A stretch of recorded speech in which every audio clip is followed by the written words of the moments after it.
قیامت عربی زبان کا لفظ ہے اور لغت میں اس کے معنی ہے کھڑا کرنا، یعنی مردوں کو قبر سے کھڑا کرنا یا دوبارہ زندگی کی طرف لوٹانا۔ لیکن یہ کب آئے گی؟ ہزاروں سال کی طرح آج بھی انسان اس سوال کا جواب ڈھونڈتا ہے، اور تبھی اللہ تعالیٰ سورہ اعراف کی آیت 187 میں فرماتے ہیں کہ لوگ تجھ سے یعنی رسول اللہ صلی اللہ علیہ وآلہ وسلم سے پوچھتے ہیں کہ اس کے قیام کا وقت کیا ہے، تو کہہ دے کہ اس کا علم تو صرف میرے رب کے پاس ہے، وہی اس کو وقت پہ ظاہر کرے گا۔ وہ آسمانوں اور زمینوں پہ بھاری چیز ہے، تم پر اچانک ہی آ جائے گی، تو اس سے پوچھتے ہیں کہ گویا تو اس کے سوراخ میں لگا ہوا ہے، کہہ دے کہ اس کا علم تو صرف اللہ ہی کو ہے، لیکن اکثر لوگ اس بات کو نہیں جانتے۔ پھر اللہ تعالیٰ سورہ بنی اسرائیل میں فرماتے ہیں، اور وہ کہتے ہیں کہ قیامت کب ہوگی، تو کہہ دے کہ عجب نہیں قریب ہی آ لگی ہو۔ قیامت کا تذکرہ تمام انبیاء کرام نے بیان فرمایا، لیکن چونکہ رسول اللہ صلی اللہ علیہ وآلہ وسلم کے بعد کوئی نبی نہیں آنا، اس لیے آپ نے تفصیلاً اس کا ذکر کیا۔ حضرت حذیفہ رضی اللہ تعالیٰ عنہ سے روایت ہے کہ رسول اللہ صلی اللہ علیہ وآلہ وسلم ہمارے درمیان کھڑے ہوئے اور اس قیام میں آپ نے قیامت تک ہونے والا کوئی ایسا واقعہ نہ چھوڑا جو ہمیں نہ بیان کر دیا ہو۔ جس نے یاد رکھا، جو بھول گیا وہ بھول گیا۔ اور آپ صلی اللہ علیہ وآلہ وسلم نے ہمیں جن واقعات کی خبر دی، یعنی وہ جو راوی ہیں وہ اپنے بارے میں کہہ رہے ہیں کہ وہ جو بھول گئے ہیں وہ واقعات جب بھی رونما ہوتے ہیں تو مجھے یاد آ جاتا ہے۔ جیسے کوئی آدمی جب غائب ہو تو اس کا چہرہ بھول جاتا ہے، لیکن جب سامنے آتا ہے تو یاد آ جاتا ہے۔ ارشاد باری تعالیٰ ہے، اور کفر کرنے والے بس دنیا کی چند روزہ زندگی کے مزے لوٹ رہے ہیں اور جانوروں کی طرح کھا پی رہے ہیں، اور ان کا آخری ٹھکانہ جہنم ہے۔ قیامت کی نشانیاں دو طرح سے بیان فرمائی گئی ہیں۔ قرآن شریف میں زیادہ تر ان کا ذکر ہے جو بالکل قیامت کے قریب ظاہر ہو، لیکن احادیث میں قریب اور دور ہر زمانے کا بیان ہے۔ اور اگر ہم بغور ان نشانیوں کا مطالعہ کریں تو کئی شرعی احکام اور فقہی مسائل بھی واضح ہو جاتے ہیں۔ مثلا دجال کے زمین پہ ٹھہرنے کا واقعہ جب بیان ہوا تو کہا گیا کہ ایک دن مہینے اور مہینہ سال کے برابر ہوگا، تو صحابہ کرام نے پوچھا کہ یا رسول اللہ صلی اللہ علیہ وآلہ وسلم اتنے طویل دن، تو پھر 5 نمازیں کیسے ادا ہوں گی؟ تو نبی صلی اللہ علیہ وآلہ وسلم نے فرمایا کہ نہیں، بلکہ تم وقت کا اندازہ لگا کر عام دنوں کے دورانیے کے مطابق نمازیں ادا کر لیا کرنا۔ علامات قیامت کو سہل ترین انداز میں یوں بیان کیا جا سکتا ہے کہ وہ جن کا بہت پہلے ظہور ہو چکا، یعنی جن نشانیوں کا روز قیامت سے نسبتاً فاصلہ بہت زیادہ ہے، وہ علامات بعیدہ کہلاتی ہیں۔ مثلا رسول اللہ صلی اللہ علیہ وآلہ وسلم کی دنیا میں تشریف آوری اور ان کا وصال، یہ بھی قیامت کی نشانی ہے۔ غزوات اور چاند کا ٹکڑے ہو جانا، اور پھر مدینہ منورہ میں خوفناک آگ کا پھیلنا، یا پھر فتنہ تاتار جس کی پیشگی اطلاع بخاری، ابو داؤد، ترمذی، ابن ماجہ کی حدیث میں روایت ہے، یہ تمام کی تمام علامات بعیدہ ہیں۔ چاند کے ٹکڑے ہو جانے کے حوالے سے قرآن مجید کی سورہ قمر میں ذکر ملتا ہے۔ یہ پوری سورہ ہی چاند کے نام پہ ہے، اور اس سورہ میں بعض مقامات پہ اس تباہی کا ذکر بھی ہے جو کہ قوم نوح، قوم عاد، قوم سمود، قوم لوط اور قوم فرعون پہ نازل ہوئی، کیونکہ وہ اپنے پیغمبروں کو جھٹلاتے تھے۔ سورہ قمر کی پہلی آیت میں بہت اہم پیغام ہے کہ وہ ساعت قریب آ گئی اور چاند شق ہو گیا۔ حضرت انس بن مالک رضی اللہ تعالیٰ عنہ سے روایت ہے کہ اہل مکہ نے نبی کریم صلی اللہ علیہ وآلہ وسلم سے مطالبہ کیا تھا کہ آپ صلی اللہ علیہ وآلہ وسلم کوئی نشانی دکھائیں، تو آپ صلی اللہ علیہ وآلہ وسلم نے انہیں شق القمر کا موضع دکھایا۔ لفظ شق کے عربی میں کئی معنی ہیں، زیادہ تر تفاسیر قرآن میں اس کے معنی ٹکڑے ہونا لکھا ہے، یعنی شق القمر چاند کے ٹکڑے ہونا، لیکن عربی میں یہ لفظ زمین کھودنے کے لیے بھی استعمال ہوتا ہے، جیسا کہ ارشاد ہوا، بے شک ہم نے ہی برسایا پانی فراوانی سے، پھر پھاڑا ہم نے زمین کو عجیب طریقے سے، پھر اگائے ہم نے اس میں غلے اور انگور اور ترکاریاں اور زیتون اور کھجوریں۔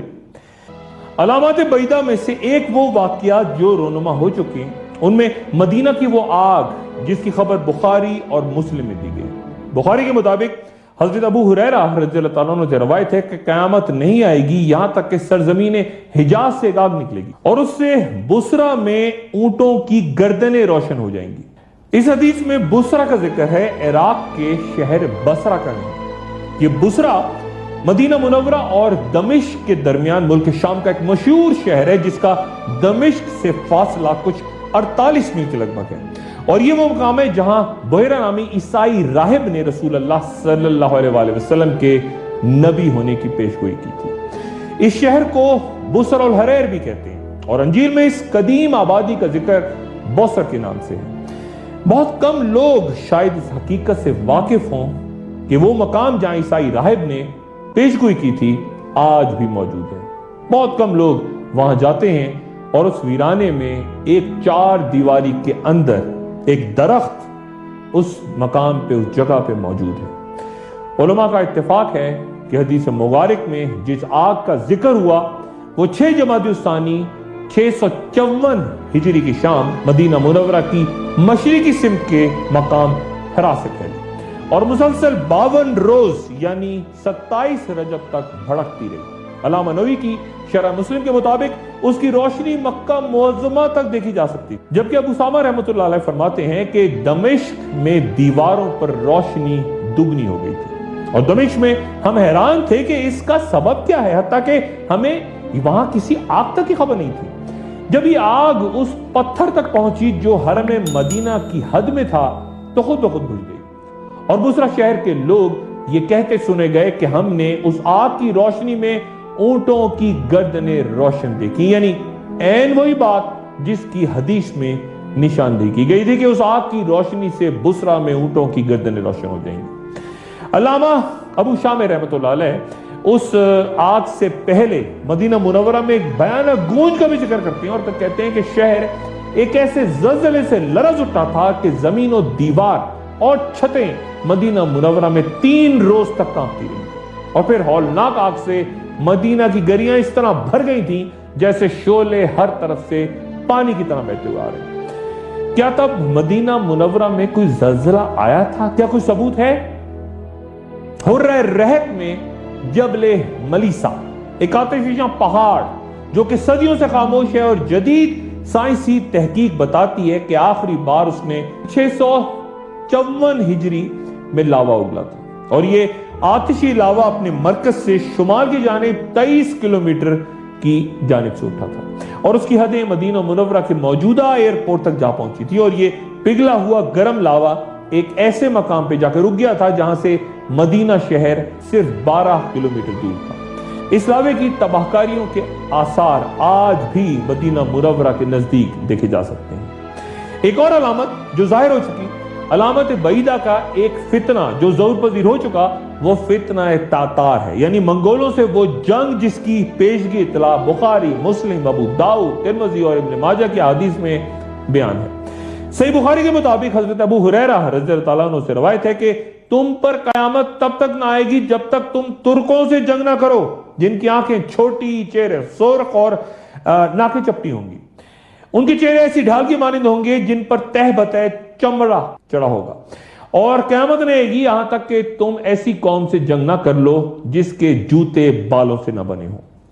ان حدیث میں جس قوم سے مسلمانوں کی جنگ کی خبر دی گئی ہے وہ بیشتر علماء کے نزدیک وہی تاتاری ہیں جو ترکستان سے عذاب الہی بن کے مسلمانوں پہ حملہ آور ہوئے،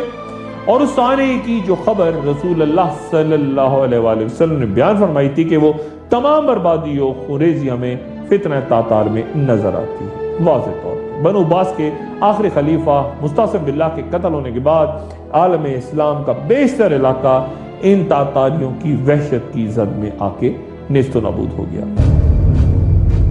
لیکن پھر حکمت الہی کا تقاضا یہ تھا کہ یہ قوم خود اسلام قبول کر کے امت اسلامیہ کا حصہ بن جائے۔ شارح مسلم علامہ نووی رحمۃ اللہ علیہ نے تاتاریوں کا یہ دور اپنی آنکھوں سے دیکھا ہے، اور وہ اس حدیث مبارکہ کے بارے میں فرماتے ہیں کہ حملہ آور قوم چھوٹی آنکھوں، چپٹی ناکوں اور ایسی ڈھال جیسے چہروں کے ساتھ بغداد پہ حملہ آور ہوئی تھی کہ بالوں کے جوتے انہوں نے پہن رکھے تھے، اور یہ عین رسول اللہ صلی اللہ علیہ وآلہ وسلم کی پیشگوئی کے مطابق تھا۔ لیکن پھر جامعہ ازہر کے پروفیسر امین جمال اس تشریح سے اختلاف کرتے ہیں اور کہتے ہیں کہ یہ واقعہ یعنی ترکوں سے جنگ ابھی نہیں ہوئی، اور کئی دیگر علماء کا بھی یہی کہنا ہے کہ ترکستان اور اس کے نواحی علاقوں کے لوگوں سے جس جنگ کا ذکر ہے اس کے بارے میں واضح نہیں کہ وہ خروج دجال سے پہلے ہوگی، اس کے دوران یا اس کے بعد۔ یہاں یہ تذکرہ بھی دلچسپ ہوگا کہ بعض عرب مورخین کے نزدیک اصل ترکوں کے 22 قبیلوں میں سے 21 کو حضرت ذوالقرنین نے ایک دیوار تعمیر کر کے اس کے پیچھے بند کر دیا تھا، اور معروف کتاب برکت المفاتیح کے مطابق جو ایک قبیلہ دیوار کے اس طرف رہ گیا تھا وہ آج کے ترک ہیں۔ یاد رہے کہ اس قوم سے ایک جہاد حضرت قتیبہ بن مسلم رضی اللہ تعالیٰ عنہ کی قیادت میں تب ہوا تھا جب بخارا، آذربائیجان اور سمرقند وغیرہ فتح ہوئے تھے، اور اب یہ علاقے دوبارہ سوویت یونین سے آزاد ہو کے وسطی ایشیا کی ریاستوں کی شکل لے چکے ہیں۔ اس حدیث کی تشریح کرتے ہوئے بہت احتیاط کی ضرورت ہے، کیونکہ یہاں عرب و عجم کی تفریق کو بھی سامنے رکھنا ضروری ہے، خصوصاً مختلف مورخین کا اپنا پس منظر، اس لیے کہ کئی اکابرین نے تو عباسی خلافت کے دوران ہی تاتاریوں کے ہاتھوں خاتمے کو اس دور میں یاجوج و ماجوج کی الغار قرار دے دیا تھا، کیونکہ وہ بھی مشرق ہی سے آئے تھے۔ عباسی دور میں ترکوں کو غلام بنانے کا بڑا شوق تھا، بڑا رواج تھا۔ نو مسلم ترک تیزی سے ترقی کرتے گئے، اور جب انہوں نے دیکھا کہ سب سے بڑی اسلامی فوج تو ہم ہی ہیں، تو یہ جو تاریخ میں اکثر ہم عربی کا لفظ سنتے ہیں مملوک، اس کا مطلب ہی سفید غلام ہے، اور ہم ان سفید ترک غلاموں کو برِ صغیر میں خاندان غلامہ کے نام سے بھی یاد کرتے ہیں۔ ان ترکوں نے عربوں کی جگہ لے لی، یہ جو غلام تھے، اور پھر حکومت کی ابتدا انہوں نے ترک سپہ سالار قطب الدین ایبک کی صورت میں کی، اور پھر التمش، غیاث الدین بلبن اور رضیہ سلطانہ، یہ سب مملوک تھے۔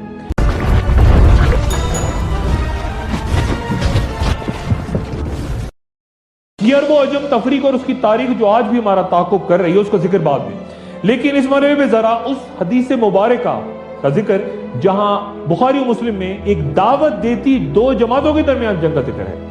شارح حدیث ابن حجر اور دیگر علماء کی اکثریت اس بات پہ متفق ہے کہ یہاں اس جنگ صفین کا ذکر ہے جو حضرت علی کرم اللہ وجہہ اور حضرت امیر معاویہ رضی اللہ عنہ کے درمیان صفین کے مقام پہ ہوئی، جو کہ دریائے فرات کے کنارے 37 ہجری یا 657 عیسوی میں برپا ہوئی، اور جسے مسلمانوں کی پہلی خانہ جنگی یا فتنہ بھی کہا جاتا ہے۔ صفین کا علاقہ اب ملک شام کا وہ علاقہ ہے جسے الرقہ کہتے ہیں، اور یہ نام آج کل بہت زیادہ آپ سنتے ہوں گے کہ آج بھی وہاں مذہب کے نام پہ ایک دوسرے کے گلے کاٹے جا رہے ہیں۔ الرقہ کے علاقے میں جنگ صفین سے پہلے دونوں فوجیں 100 دن تک آمنے سامنے کھڑی بات چیت کرتی رہی، اور پھر بربادی کا آغاز ہو گیا۔ مورخ یعقوبی بیان کرتے ہیں کہ 1 لاکھ مسلمان اس جنگ میں شہید ہوئے، اور ایک نئے گروہ نے یہاں جنم لیا جو ابتدا میں القرہ اور پھر خوارج کہلایا۔ آگے گفتگو میں خوارج پہ تفصیلی بات کروں گا، لیکن یہ بھی کہ کن لوگوں کو خوارج کہتے ہیں، دوسرے کون سے لوگ ایسے ہیں جو واقع خوارج ہیں، اور ایسا کون سا طبقہ ہے جو خود اپنے آپ کو خوارج کہلانے میں فخر محسوس کرتا ہے، کوئی اس کی چاٹ نہیں ہوتی۔ بیشتر علماء جنگ صفین اور صحابہ کرام کے درمیان قریظی کو بحث سے دور رکھنے کا مشورہ دیتے ہیں کہ مسلمانوں کے درمیان کوئی نفاق نہ پھیلے۔ ہم جس دور میں رہتے ہیں ارد گرد وہ نشانیاں اب ظاہر ہو رہی ہیں جنہیں علامات متوسطہ، یعنی وہ نشانیاں اس دور میں جسے ہم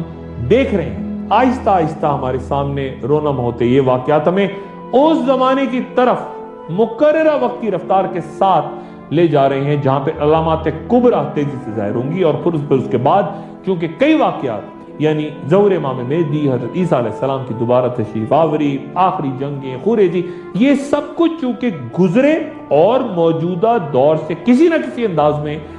مربوط ہیں، اس لیے انہیں سمجھنے کے لیے ہمیں کبھی ماضی کا سفر،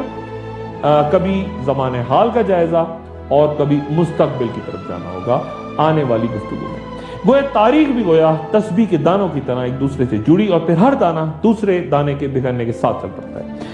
اور جو کچھ 1400 سال پہلے رسول اللہ صلی اللہ علیہ وسلم نے فرمایا تھا اس پہ غور فرمائیے اور اپنے ارد گرد دیکھیے تو عقل دنگ رہ جائے گی۔ مثلا صحیح مسلم میں حضرت عمر بن خطاب رضی اللہ عنہ سے روایت ہے کہ آپ صلی اللہ علیہ وسلم نے فرمایا کہ لونڈی اپنی مالکن کو جنم دے گی، اور یہ کہ تو دیکھے گا کہ بننا پا ننگ دھڑنگ محتاج بکریاں چرانے والے اونچی عمارتیں تعمیر کریں گے۔ اس حدیث کے پہلے حصے کے بارے میں چند علماء کا کہنا ہے کہ یہاں بعد میں ہونے والی اسلامی فتوحات کی جانب اشارہ ہے جن میں کثرت سے لونڈیاں جنگی قیدی بنا کے لائی گئی تھی، اور پھر لونڈیوں نے ظاہر ہے بچوں کو جنم دیا، انہیں حرم میں رکھنے کا رواج ہوا، اور پھر ان کنیزوں نے جو کردار ادا کیا، اسلامی تاریخ ان محلاتی سازشوں سے بھری پڑی ہے۔ جبکہ کچھ علماء کا اصرار ہے کہ اس حدیث میں نافرمان اولاد کی جانب اشارہ ہے کہ بیٹی اپنی ماں سے یوں پیش آئے گی جیسے ماں اس کی غلام ہو۔ تشریح اس حدیث کی جس طرح بھی ہو، دو مختلف نقطہ نظر رکھتے علماء کے دونوں ہی واقعات واضح طور پہ ہمارے سامنے آ چکے ہیں۔ پھر حدیث کے دوسرے حصے پہ نظر ڈالیے تو دبئی سے لے کے جدہ اور مصر سے لے کے اردن تک مقابلہ کس بات پہ ہوتا ہے آج کل؟ کس نے دنیا کی پہلی یا دوسری یا تیسری بڑی عمارت تعمیر کی، کہاں زیادہ وسیع اور عریض شاپنگ مال موجود ہے، اور کس کے ہاں زیادہ بلند ٹاور تعمیر کیا گیا؟ غرور و تکبر، شان و شوکت اور خود نمائی کا وہ منظر جسے 1400 سال پہلے آخر الزماں کی ایک نشانی کے طور پہ بیان کیا گیا تھا۔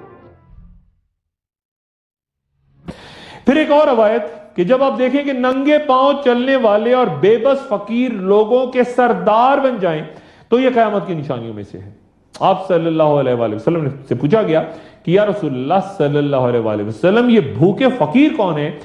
تو آپ صلی اللہ علیہ وآلہ وسلم نے فرمایا عرب۔ آج مشرق وسطیٰ کے حالات قتل و غارت اور مسالک کے قبائل کی بنیاد پہ خوریزی دیکھ کے لگتا ہے گویا بلند عمارتوں کے ساتھ ساتھ منگول دور کی طرح انسانی کھوپڑیوں کے مینار بھی تعمیر ہو رہے ہیں۔ اللہ تعالیٰ سورہ انعام میں فرماتے ہیں اور حد سے مت گزرو، یقیناً اللہ تعالیٰ حد سے گزرنے والوں کو پسند نہیں کرتا۔ رسول اللہ صلی اللہ علیہ وآلہ وسلم نے فرمایا کہ قیامت اس وقت تک قائم نہیں ہوگی یہاں تک کہ لوگ ایسے گھر تعمیر کرنے لگیں جنہیں کپڑوں کی طرح خوبصورت بنائیں گے۔ اسی حدیث کو ایک اور مقام پہ یوں بیان کیا گیا ہے کہ آخری زمانے میں لوگ بہت سی مساجد تعمیر کر کے ان میں نقش و نگار کیا کریں گے۔ مسجد تعمیر کرنے والا اپنی مسجد کی تعمیر پہ فخر کیا کرے گا اور پھر ان مساجد میں لوگوں کے دل عبادت سے ہٹ کے زیادہ عمارت کے حسن میں گم ہو جائے کریں گے۔ بہت سے صحابہ نے مساجد کی زینت سے ڈرایا ہے۔ ابن عباس رضی اللہ تعالیٰ عنہ فرماتے ہیں کہ کیا تم اپنی مساجد کو اس طرح راستہ کرو گے جس طرح یہود و نصارہ اپنے عبادت خانوں کو کرتے ہیں؟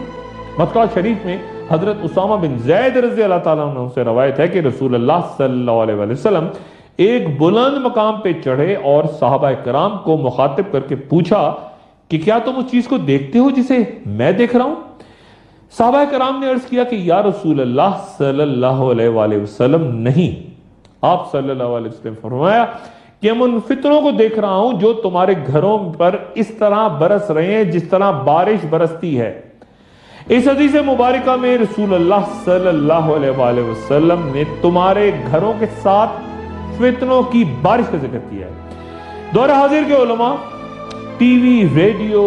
انٹرنیٹ کے غلط استعمال کے ذریعے غیر محسوس انداز میں شیطانی اغلغار کو اس فتنے سے تعبیر کرتے ہیں جس کی جانب اس حدیث میں اشارہ ہوا۔ آج تقریباً 2500 سیٹلائٹس ہماری زمین کے گرد حرکت میں ہیں۔ عرب ہر اس شے کو آسمان کہتے ہیں جو کہ ان کے اوپر بلند ہو۔ نظام العرب میں لکھا ہے کہ آسمان وہ ہے جو اوپر ہو اور آپ پر سایہ کرے۔ سیدنا حذیفہ بن یمان رضی اللہ عنہ سے روایت ہے کہ رسول اللہ صلی اللہ علیہ وآلہ وسلم نے فرمایا کہ عنقریب تم پر آسمان سے شر نازل ہوگا یہاں تک کہ وہ فیافے تک جا پہنچے گا۔ صحابہ کرام نے پوچھا کہ یا رسول اللہ یہ فیافہ کیا چیز ہے؟ تو آپ صلی اللہ علیہ وآلہ وسلم نے فرمایا بنجر زمین۔ کئی علماء یہاں فیافے سے مراد صحراؤں میں آباد وہ بادہ نشین لیتے ہیں جو اونٹوں اور خیموں کے ساتھ اب سیٹلائٹ ٹی وی کے بغیر بھی گزارا نہیں کر سکتے۔ پامپائی ایک قدیم رومن شہر جو کہ آتش فشاں پہاڑ کے پھٹنے سے تباہ ہوا، وہاں رہتے لوگ خود کو بچانے میں ناکام رہے اور آگ کے نیچے شہر سمیت سب کے سب دفن ہوئے۔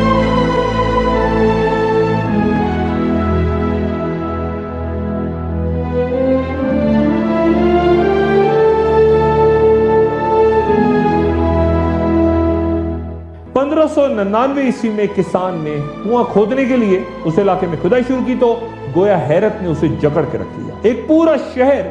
اس طرح زمین سے نکل آیا کہ ایک بھٹی میں پھپھوندی لگی روٹی تک اپنی جگہ موجود تھی جو تباہی کے وقت تیار کی جا رہی تھی۔ ایک شاندار شہر جہاں ایک مصروف بندرگاہ تک موجود تھی، 2 تھیٹرز، کھیل کود کا وسیع میدان، مارکیٹیں، گرم اور سرد غسل خانے، شاندار سرکاری عمارتیں اور کم سے کم 90 مسافر خانے اور ہوٹل. یہ شہر صدیوں تک قائم رہتا اگر ایک مہلک ترین آتش فشاں پہاڑ کے سائے تلے آباد نہ ہوتا. جب راکھ اور پتھر کھولتے لاوے کے ساتھ شہر پہ گرے تو لگ بھگ 20,000 باشندوں میں سے کئی نے سمندر کی طرف فرار کی کوشش کی، لیکن وہ راستے بھی بند ہو چکے تھے اور یہ تباہی پھر 18 گھنٹے تک جاری رہی. جب سب کچھ ٹھنڈا ہوا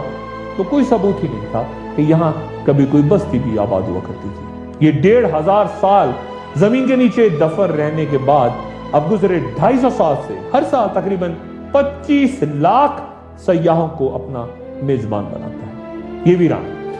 لوگ یہاں تفریح کے لیے بھی آتے ہیں اور شاید ان میں سے کچھ عبرت حاصل کرنے بھی. گلیاں، مکان، دیواروں پہ آویزاں تصاویر اور جو شخص جہاں جہاں جس حالت میں تھا اسی حالت میں رہ گیا.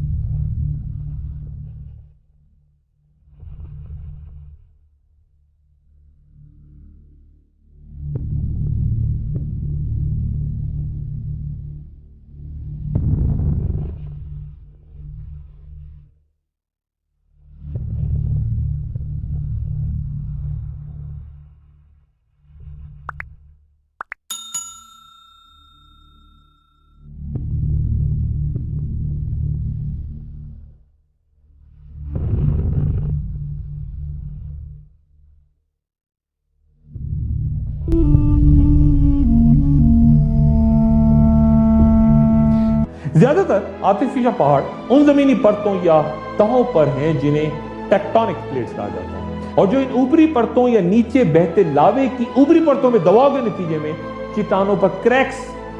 کے باعث وہ لاوا نکلتا ہے. کیونکہ چٹانیں کمزور ہو کے کریکس کے نیچے میں لاوے کو اگل دیتی ہیں، یعنی لاوا اگلنے میں ان پرتوں کا بڑا اہم کردار ہوتا ہے. چنانچہ ان موومنٹس کی وجہ سے نہ صرف آتش فشاں پہاڑی لاوا نہیں اگلتے بلکہ ایک اور عذاب بھی ظاہر ہوتا ہے، یعنی زلزلہ. گویا دونوں عذاب ایک ہی انداز میں ایک دوسرے سے تعلق رکھتے ہیں. اگر آتش فشاں پہاڑ کسی ٹیکٹونک پلیٹ پر نہ ہو تو پھر یہ زمین جس پر ہم چلتے پھرتے ہیں، زندگی گزارتے ہیں اور جس کی کئی تہیں، پرتیں یا لیئرز ہیں، ان میں اچانک لہریں جنہیں سائنس میں سیسمک ویوز کہا جاتا ہے، ان کی توانائی شدید قوت انرجی کے ساتھ نکلنے سے زلزلے آتے ہیں. 1556 عیسوی میں چین کے صوبے شانزی کے زلزلے میں 8,30,000 افراد ہلاک ہوئے تھے، جبکہ 1976 میں تینگزینگ کے علاقے میں زلزلہ 6.5 لاکھ انسانی جانیں لے گیا تھا. سمندر میں جنم لیتے زلزلے سونامی کو اور پہاڑوں پر یہ تودے گرنے یا لینڈ سلائیڈنگ کا سبب بھی بنتے ہیں. حضرت ابو موسیٰ اشعری رضی اللہ عنہ سے روایت ہے کہ رسول اللہ صلی اللہ علیہ وآلہ وسلم نے فرمایا کہ میری امت پر رحم کیا گیا ہے. اس کے لیے آخرت میں کوئی عذاب نہیں بلکہ دنیا میں ہی اس کا عذاب قتل، زلزلوں اور فتنوں کی صورت مقرر کر دیا گیا ہے. انجیل کے مطابق حضرت عیسیٰ علیہ السلام کے ظہور سے پہلے 5 بڑے زلزلے زمین کو اپنی لپیٹ میں لیں گے اور ان میں سے آخری زلزلہ 3 روز تک جاری رہے گا. قرآن شریف کی ایک پوری سورہ ہی سورہ زلزلہ کے نام سے ہے اور اس کی 8 آیات اس زلزلے کا ذکر کرتی ہیں جو قیامت سے پہلے آئے گا. ایک اور حدیث مبارکہ کے مطابق رسول اللہ صلی اللہ علیہ وآلہ وسلم نے فرمایا کہ قیامت قائم نہ ہوگی جب تک زلزلوں کی کثرت نہ ہو جائے. جدید تحقیقات ظاہر کرتی ہیں کہ 2015 میں 1980 سے آتے زلزلوں کی تعداد دوگنی ہو چکی تھی. امریکن جیولوجیکل سروے کے ٹام مارکوس کے مطابق ہم اس دور میں پہنچ چکے ہیں جہاں تاریخ کے سب سے زیادہ زلزلے اس وقت جنم لے رہے ہیں.